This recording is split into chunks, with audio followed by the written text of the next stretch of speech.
qui est un professeur d'université. Il s'appelle professeur Dr Nim. Il est spécialiste en chirurgie maxillofaciale et chirurgie orale. Monsieur le professeur, je vais prendre la parole. Il va nous présenter les sujets sur la prise en charge des traumatismes maxillofaciaux dans les hôpitaux généraux de référence. Professeur, vous avez la parole. Aujourd'hui, nous avons l'honneur de vous présenter sur le premier salon de médecine dentaire en RDC, à l'occasion de cette journée mondiale de la santé bucco-dentaire.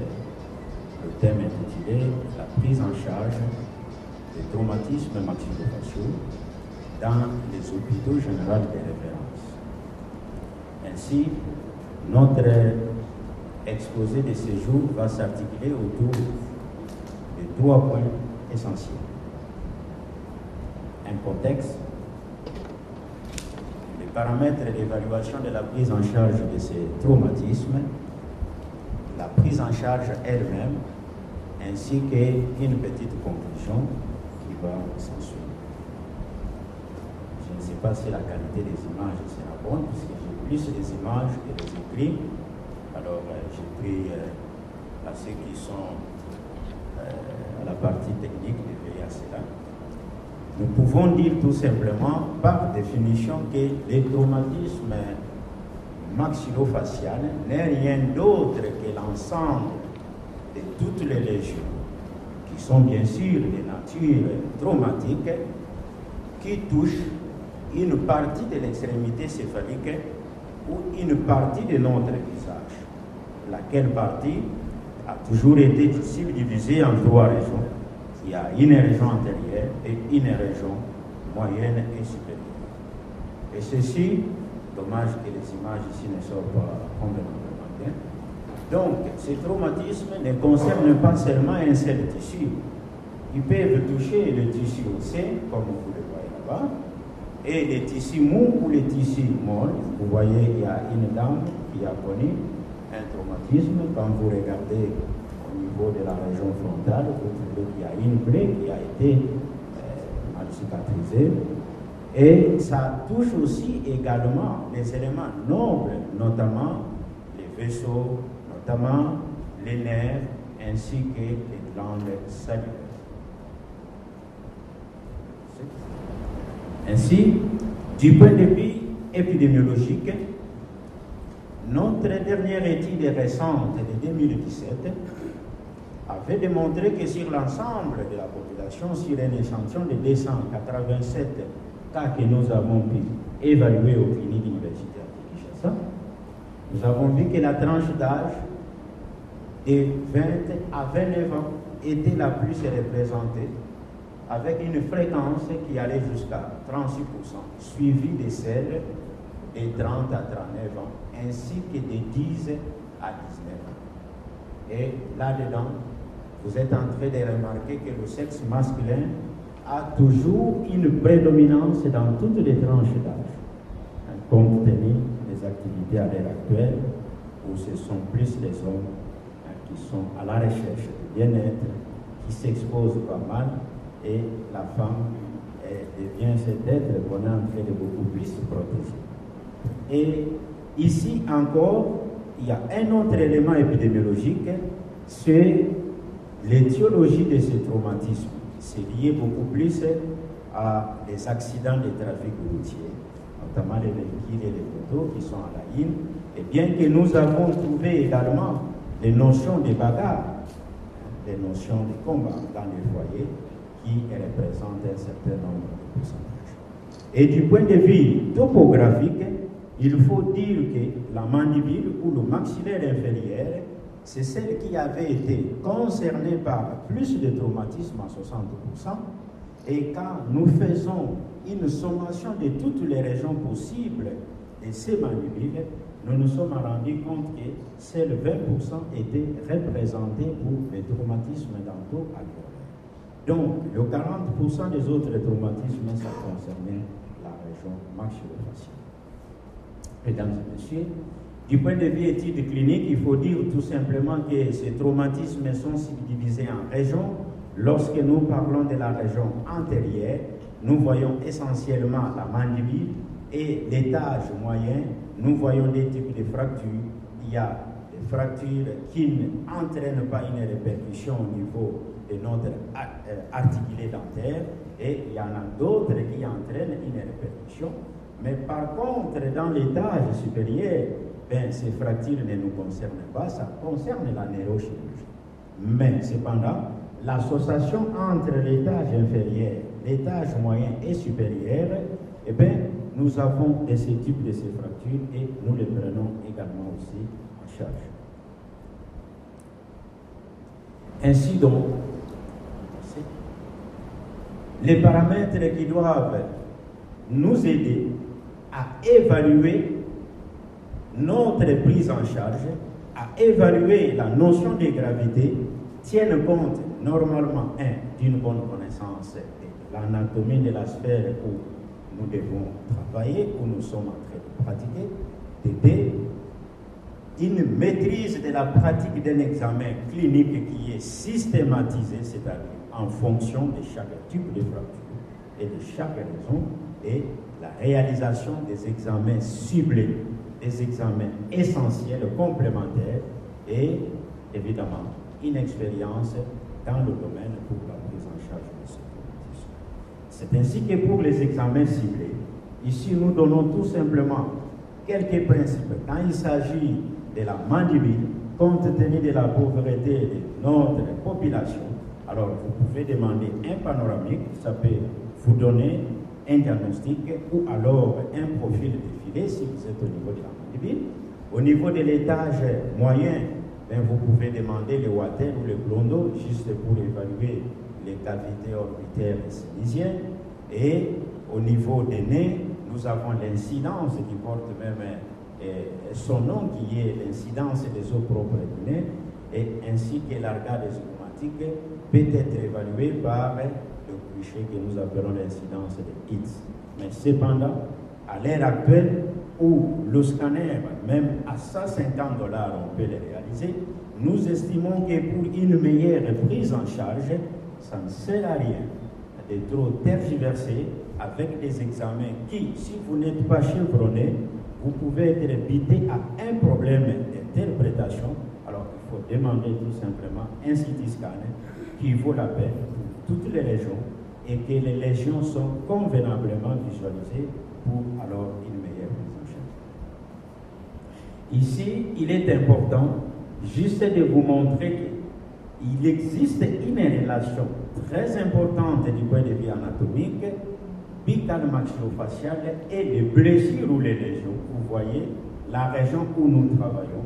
Nous avons des vaisseaux sanguins, notamment, il y a des artères, vous voyez, nous avons des nerfs, nous avons tous les muscles possibles, et que cette physiologie est caractéristique même des types de lésions et un fondement dans la manière de voir comment prendre en charge ces lésions.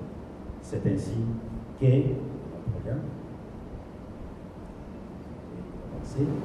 il y a un apport sanguin très important dans cette région, ce qui fait que les traumatismes sont toujours de nature spectaculaire.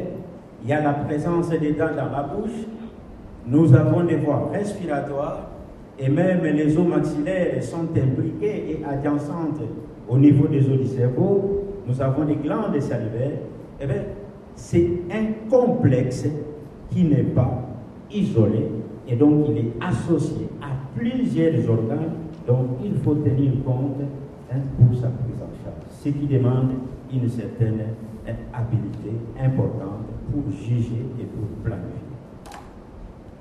C'est comme ça que les manifestations importantes que nous retrouvons du point de vue littérature et du point de vue nos recherches et la clinique de tous les jours, vous avez les déplacements osseux, vous avez les troubles de l'articulation ou les troubles cuisales, les tuméfactions, des douleurs et des saignements. Ça, c'est ce que nous allons retrouver tous les jours.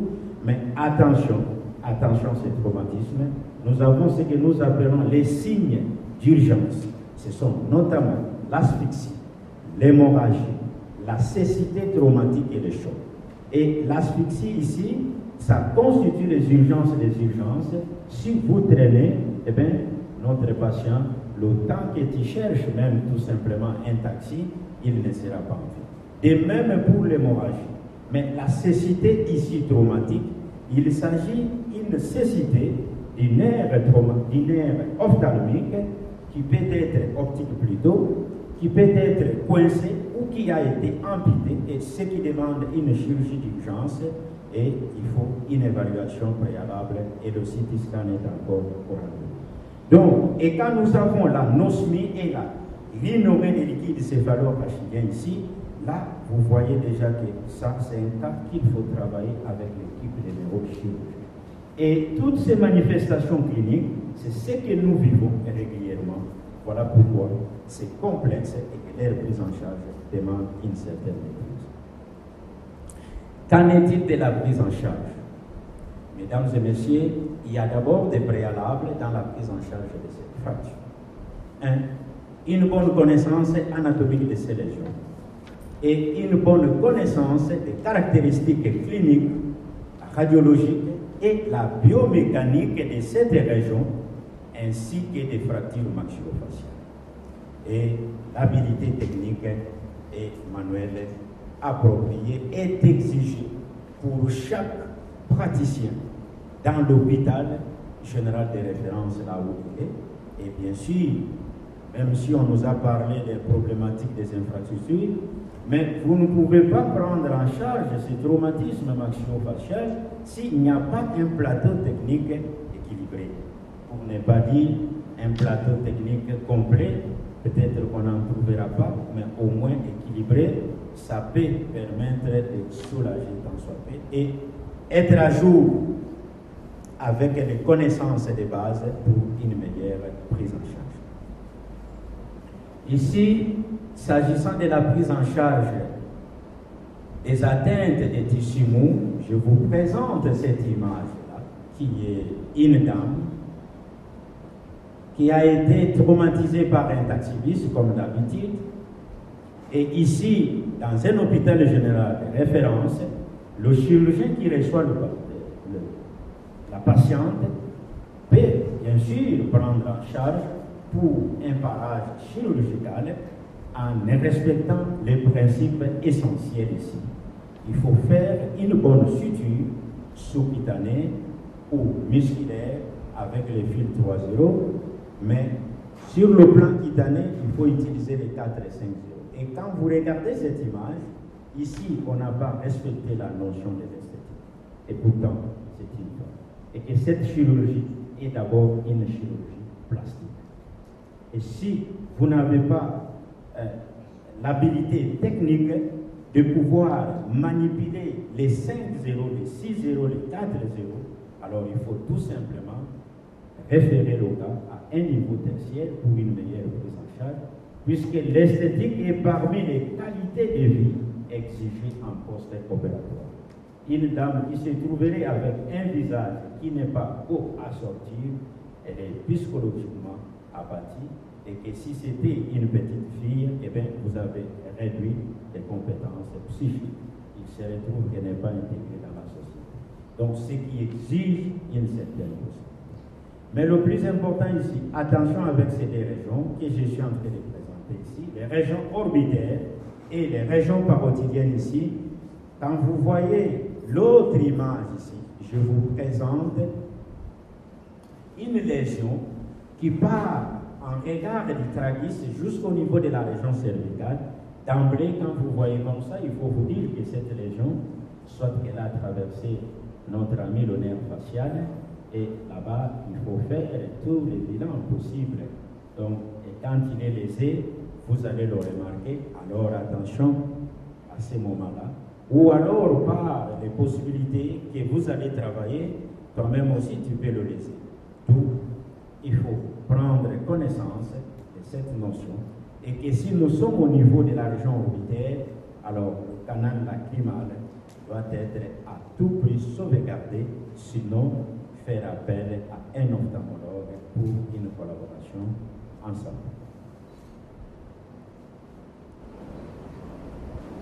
Et ici, je vous présente une prise en charge d'une fracture mandibulaire isolée. que ce soit chez les enfants, que ce soit chez les adolescents, que ce soit chez les adultes. Ici, lorsqu'elle est isolée, si c'est au niveau sagittal, médiane ou parasymphysaire, qu'elle soit angulaire, vous pouvez la prendre en charge dans un hôpital général de référence. Si la technique appropriée à l'heure actuelle, qui est l'osteocythèse, ne peut pas être appliquée, mais ici, l'immobilisation nous donne toujours de très bons résultats. Nous n'allons pas aller toujours dans la plus haute technique, puisque même celle-ci, avec un seul trait de fracture, vous avez un très bon résultat, pourvu que vous puissiez bien revoir si l'occlusion a été bien établie. Mais par contre, si vous estimez que c'est un patient qui peut être à même d'honorer sa facture pour lui faire un traitement plus esthétique, dont le temps de l'hospitalisation est réduit, dont les complications post-opératoires sont réduites, je pense que vous pouvez passer directement à faire une ostésynthèse. Et ici, c'est une notion de spécialité qui demande, si on a montré l'infrastructure, vous comprenez que nous avons des insuffisances. Et ici, nous ne voulons pas parler des insuffisances qui concernent les spécialités, et c'est encore un autre problème.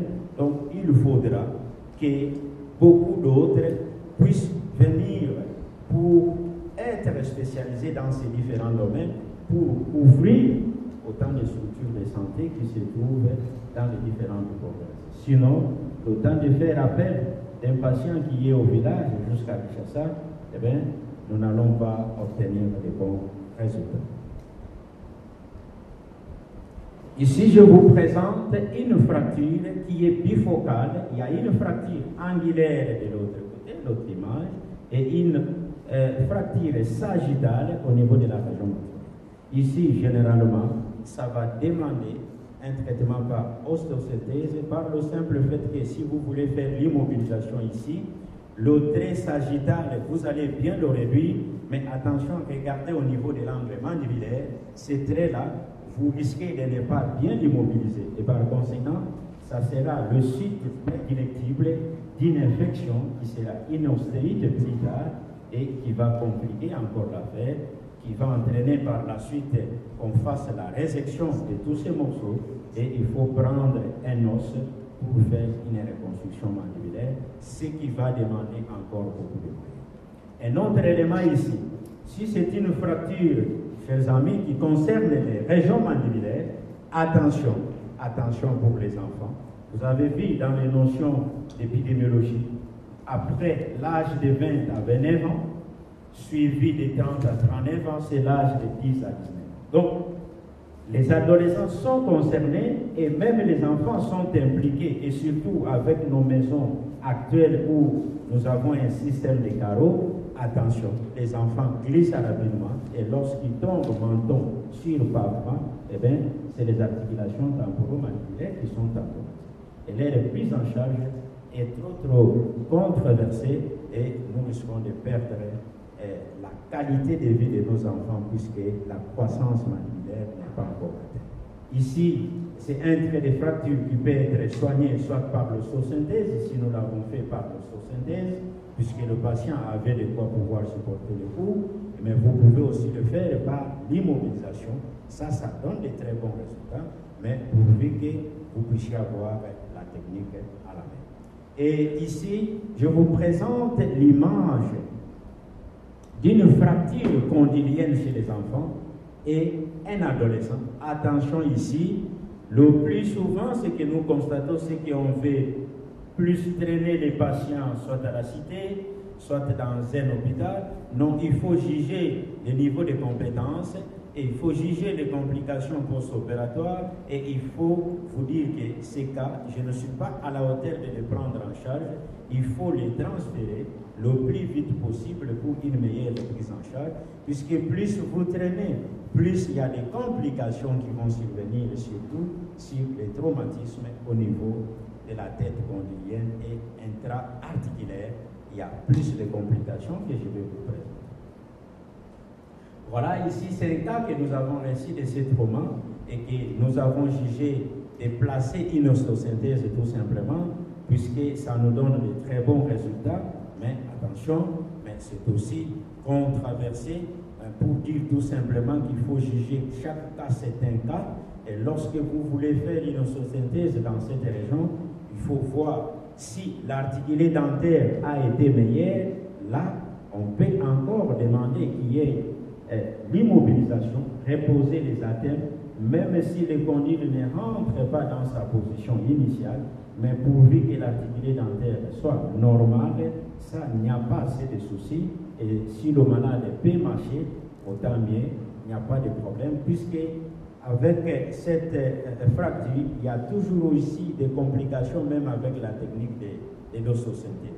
Ce qui fait que nous nageons entre 56% pour l'ossosynthèse et 40 quelques pourcents pour d'autres techniques que nous utilisons d'usage d'immobilisation du maxillaire.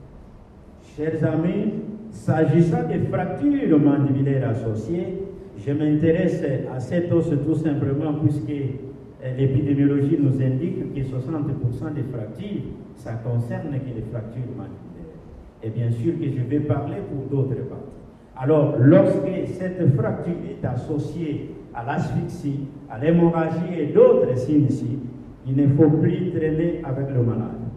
Si c'est une asphyxie, directement il faut appliquer les techniques d'urgence si vous avez les compétences. Et si vous n'en avez pas, il faut transférer le cas directement puisque là c'est une urgence vitale. En moins de quelques minutes, si vous traînez avec le patient, nous allons le perdre.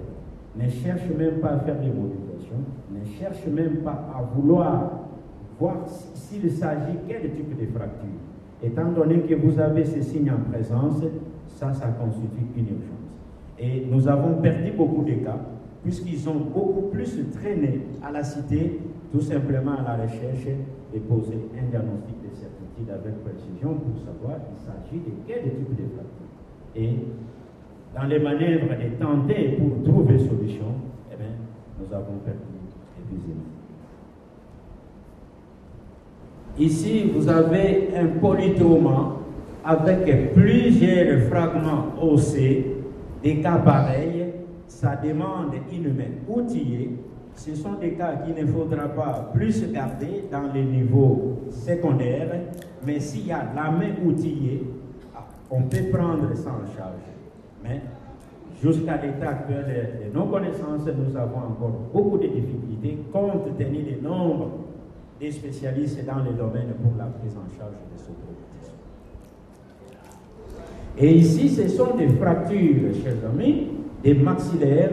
Notamment ici, je présente l'effort 1 sans déplacement. Et s'il y a un léger déplacement, avec notre technique d'immobilisation, ça peut encore aller. Vous pouvez trouver des bons résultats. Mais lorsque vous avez un déplacement important, donc ça ne sert à rien d'immobiliser le malade. Ici, il faut transférer le cas pour une ossosynthèse. Et si vous estimez que vous êtes capable à même de faire l'ossosynthèse, ici, vous pouvez le faire. Et à ce moment-là, ça va donner des très bons résultats. À l'ère actuelle de la nouvelle technologie, comme ça s'est fait à cancérologie, nous avons ce que nous appelons la chirurgie en 3D. C'est une chirurgie où on nous reproduit déjà l'image de la maladie en 3D et nous calculons, nous faisons même la simulation de l'intervention bien avant la chirurgie et même le résultat et même la reconstruction. Cette chirurgie qui s'est faite en oncologie et à la IN actuellement dans la traumatologie aussi pour la prise en charge, c'est pour limiter les complications, c'est pour améliorer l'esthétique, c'est pour diminuer le temps de l'intervention et les résultats sont fantastiques.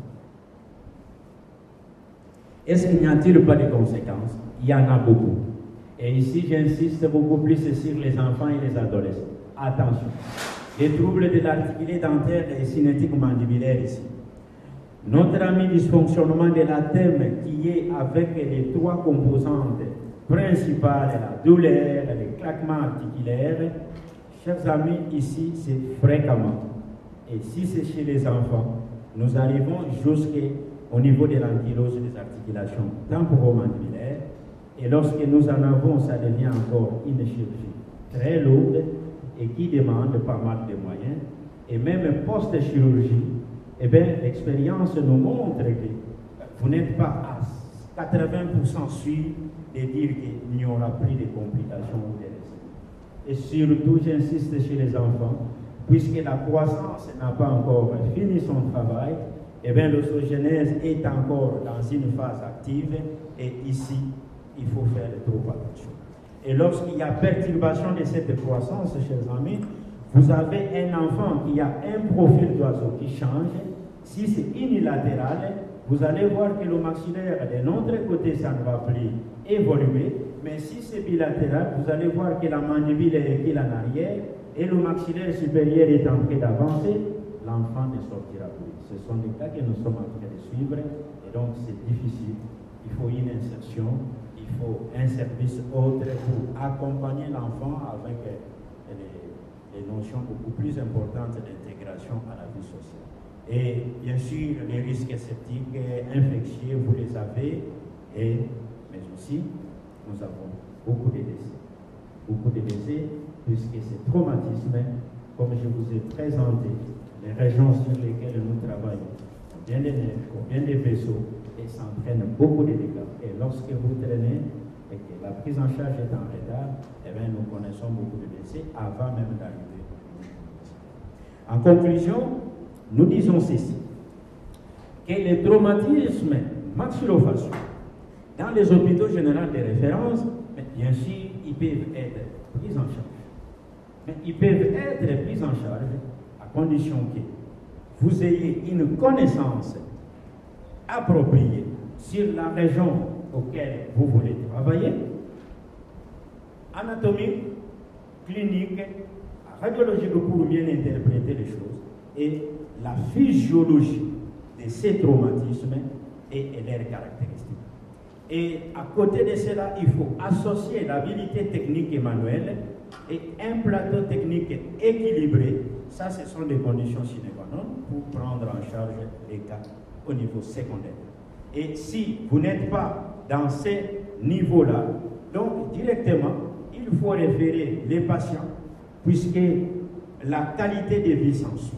C'est ainsi que ces traumatismes chez les enfants et les adolescents, chers amis, ça constitue un vrai problème majeur dont la qualité de vie de nos enfants et de nos adolescents est encore hypothétique, si rien n'est fait. Voilà, j'ai dit et je vous remercie.